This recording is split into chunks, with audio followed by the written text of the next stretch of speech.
In today's session, we're going to discuss about one of the most important combat units in the Army, the Airborne Forces. To understand better about this topic, don't go anywhere and stay tuned.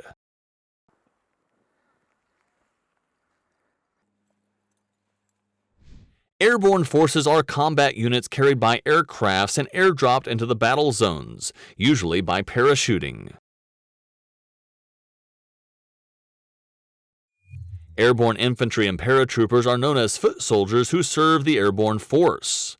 The main advantage of airborne forces is none other than their ability to be dispatched into appalling combat zones without any land passage as long as the airspace is accessible.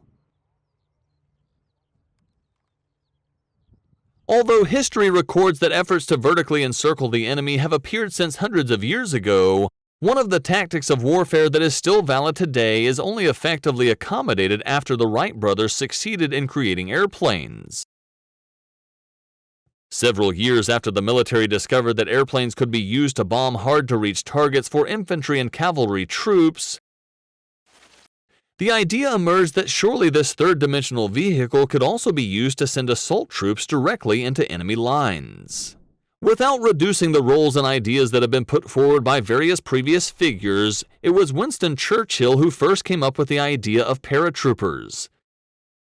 The idea came after he saw the pattern of the enormous German attack during World War I.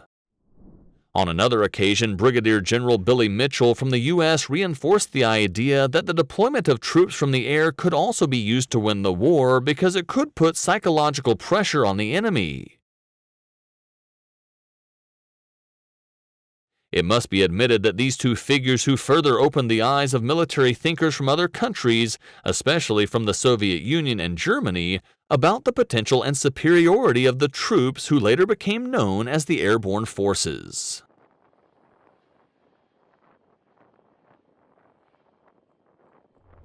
Despite the acknowledgement by Churchill for the potential of airborne power, Germany, instead of United Kingdom, became the first country to use airborne force in a major combat operation, primarily under the command of Major General Kurt Student, who headed the German Airborne Force Flieger 7 and the 22nd Infantry Division, which were prepared for war.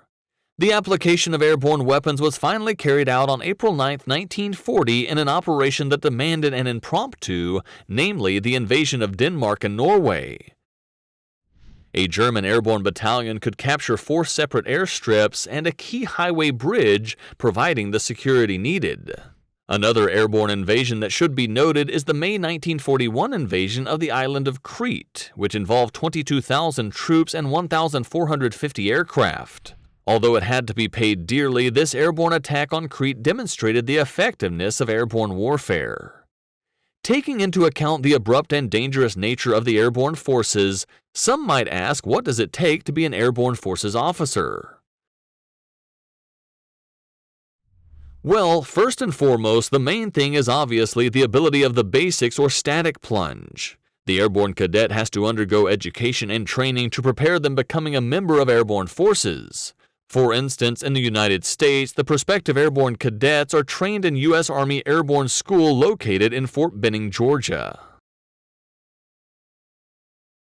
In essence, airborne schools provide training for troops to master static airdrop techniques and operations. Meanwhile, the military education background has generally been obtained by soldiers in their original unit.